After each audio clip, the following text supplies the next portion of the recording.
Namaku Kaisar.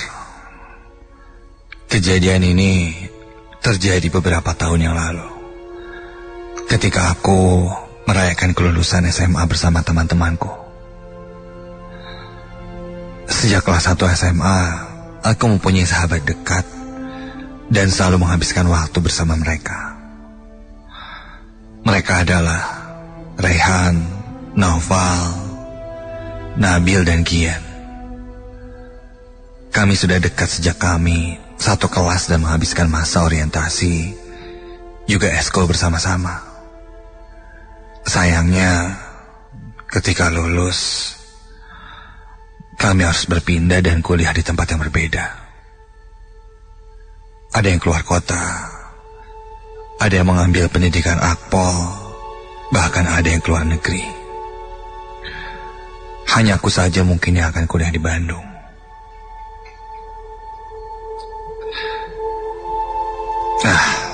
Ketika itu, untuk yang terakhir kalinya sebelum berpisah, kami merencanakan liburan bersama.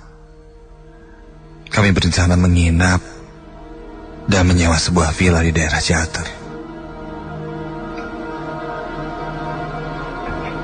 Rencana sudah tersusun. Kami akan berangkat dengan mobilku dan pergi sekitar jam 9 malam.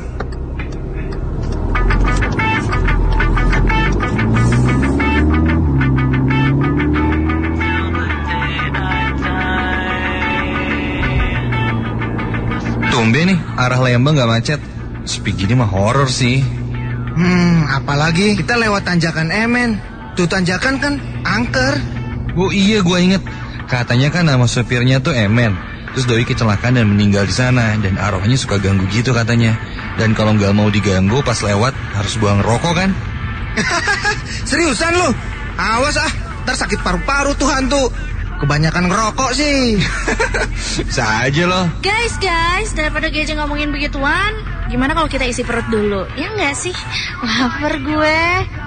Lu mau mengalihkan ya kan? Ih, seriusan. Makan pinggir-pinggir jalan aja kali ya? Ada jagung bakar, ketan bakar. Iya. Lo mah mau ke cafe I Love You kan?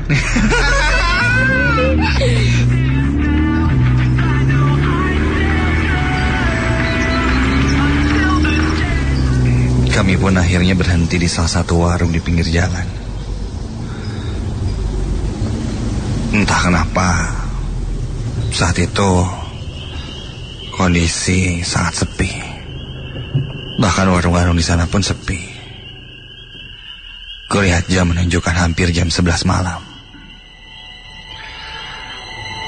Angin cukup kencang berhembus.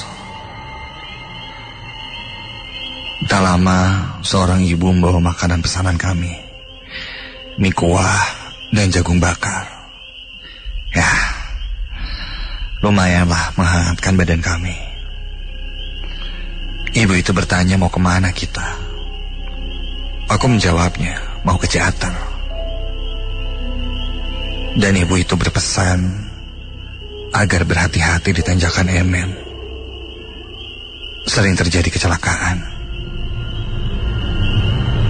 Kemarin-kemarin baru terjadi kecelakaan juga. Ada mobil yang masuk jurang dan semuanya meninggal. Kami semua terdiam mendengar ibu itu berkata. Hingga aku pun bertanya pada ibu itu. Bu, emangnya tanjakan Emen tuh ceritanya gimana sih? Lalu ibu itu pun menceritakan dengan singkat tentang tanjakan Emen itu. Katanya Emen adalah nama seseorang. Dia dikenal sebagai supir yang pemberani. Emen mengemudikan oplet jurusan Bandung-Subang dan mengalami kejadian naas saat mengangkut ikan asin dari Ciroyong, Bandung menuju Subang di tahun 1964. Kendaraannya terbalik dan terbakar. Naas bagi Emen. Dia terbakar hidup-hidup hingga tewas. Konon saat itu Emen lah yang dikenal satu-satunya sopir yang berani mengemudikan kendaraan di malam hari. Sejak peristiwa itu, warga meyakini sosok Emen kerap hadir di jalan itu, dan tak jarang jadi penyebab kecelakaan-kecelakaan yang terjadi. Untuk menghindari gangguan ini, pengemudi yang lewat biasanya membunyikan klakson sebelum melewati tanjakan Emen. Hal itu dianggap menghormati arwah penunggu tanjakan Emen. Atau menurut kepercayaan warga, kejadian itu hilang begitu saja ketika sebatang rokok dinyalakan dan dilempar ke pinggir jalan sebagai simbol memberikan rokok kepada arwah Emen. Konon, dulunya Emen amat gandrung merokok saat mengemudi.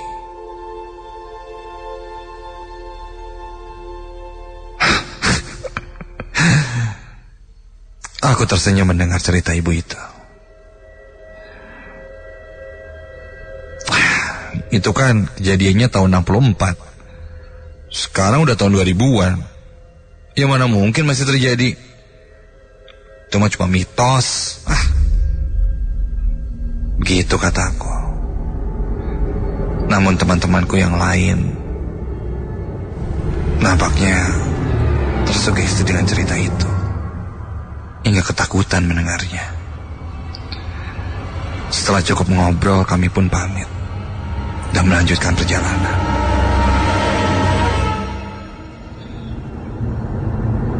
Gian yang duduk di sebelahku menepuk pundakku dan bertanya padaku, meyakinkanku lagi, apa tidak sebaiknya kita menunggu pagi saja untuk lanjut jalan.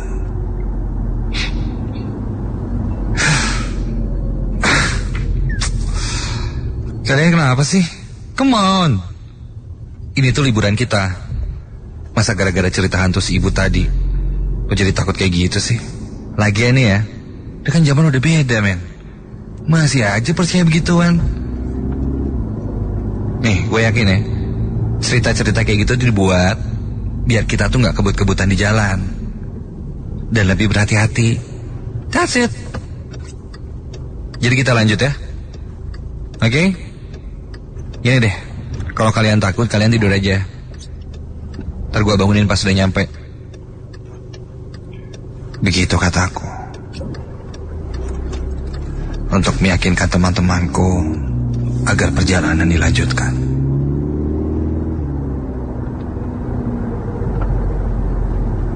Kau lihat jam menunjukkan jam 12 kurang.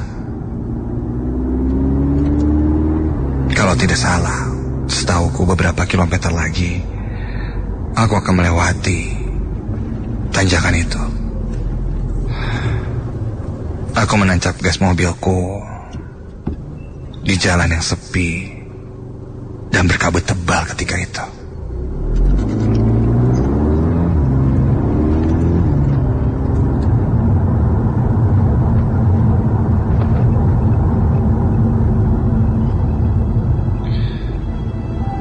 Kulihat temanku di kursi belakang sudah tertidur.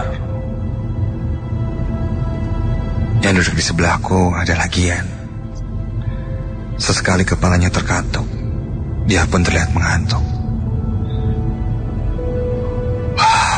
Aku berusaha berkonsentrasi dengan jalan di depanku. Jarak pandangku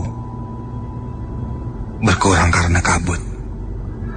Kini aku tidak bisa melihat jelas di mana posisiku dan apa yang ada di depanku. Namun yang bisa kurasakan, mobil mulai menanjak. Ya, sepertinya aku sudah memasuki tanjakan Emen.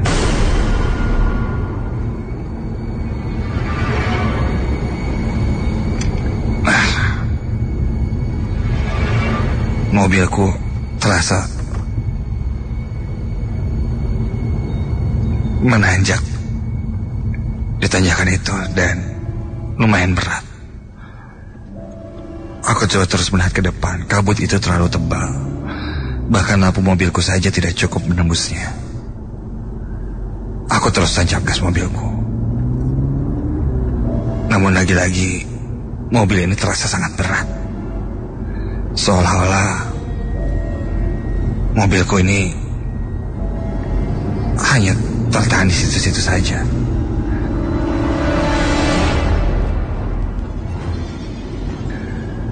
Padahal tadi dari bawah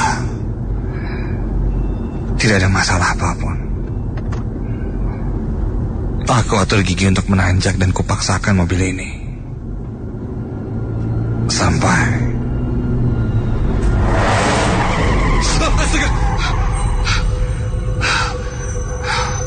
seketika itu aku rem mendadak ketika tiba-tiba saja dari balik kabut itu terlihat sebuah truk besar di depanku. Aku menarik rem tangan dan mobil pun berhenti. Rupanya rem mendadak tadi membangunkan teman-temanku yang tertidur itu. Jantungku berdegup.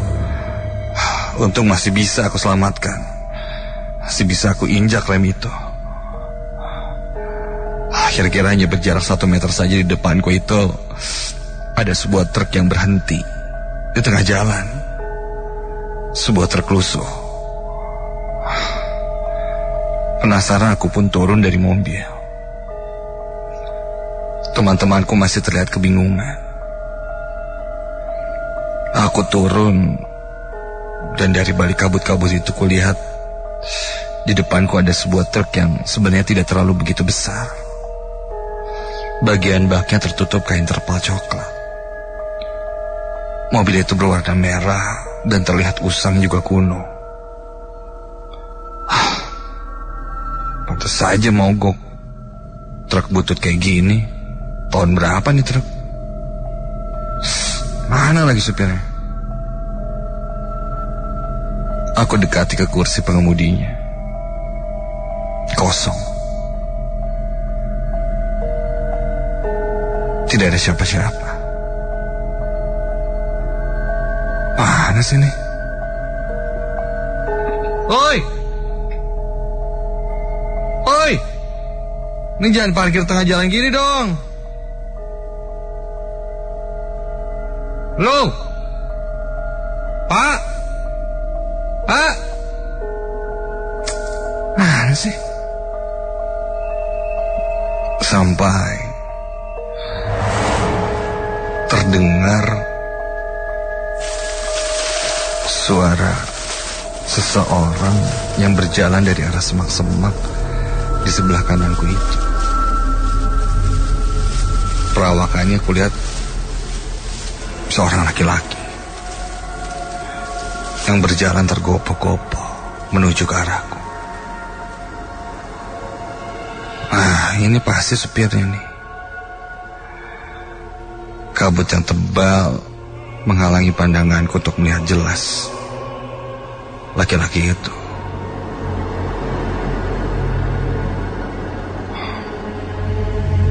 Namun, ya, secara jelas terlihat sosok itu berjalan mendekatiku. Pak, ini jangan parkir tengah jalan kayak gini dong. Bahaya kan, hampir aja saya nabrak. Mana sih? Kataku begitu pada orang itu.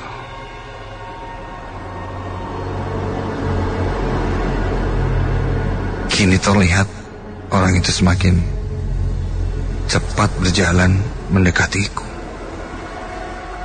Iya, semakin cepat berjalan dan saat itu ketika di depanku kini terlihat jelas dan Astaga. Begitu sosok itu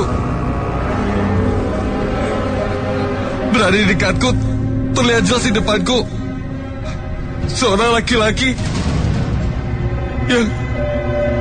yang tubuhnya seperti terbakar, hitam gosong, melepuh.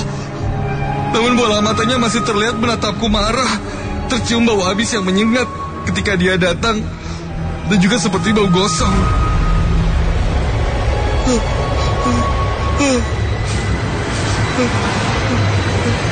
Dia menggeram dan mengejarku.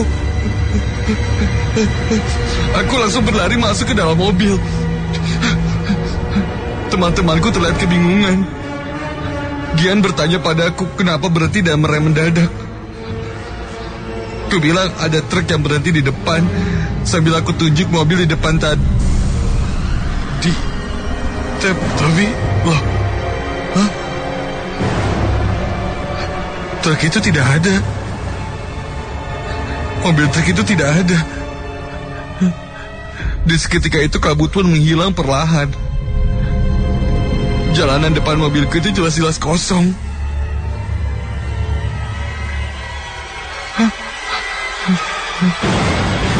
Sampai... Ini kenapa? Jelas tadi ada truk yang...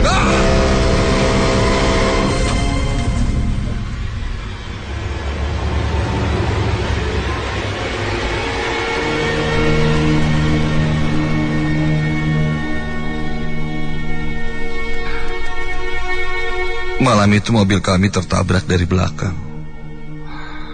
Untung saja tidak terlalu keras dan hanya penyok sedikit. Kami minta maaf pada mobil di belakang kami itu dan akan mengganti rugi kerusakannya, karena memang salahku berhenti di tengah jalan.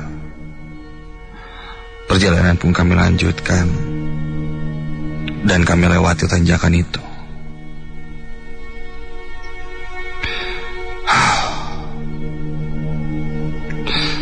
Sepanjang jalan kami hanya terdiam. Mungkin kesomprolanku sebelumnya dijawab oleh penghuni tanjakan Emen. Selain berhati-hati dalam perjalanan, kita juga seharusnya berhati-hati dalam berucap.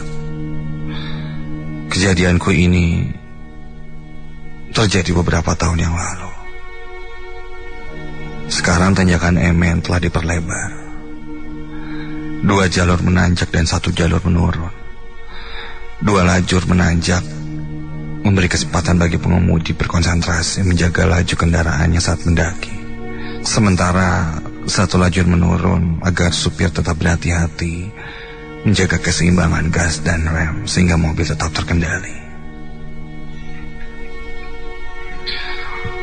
Kini di sepanjang tanjakan ini sudah tidak sesunyi dulu.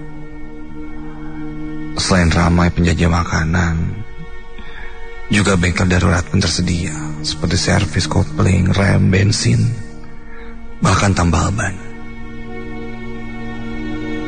Namun, yang masih sama seperti dulu adalah mitos itu. Mitos di tanjakan Emen itu masih menjadi satu hal yang tidak akan pernah mati.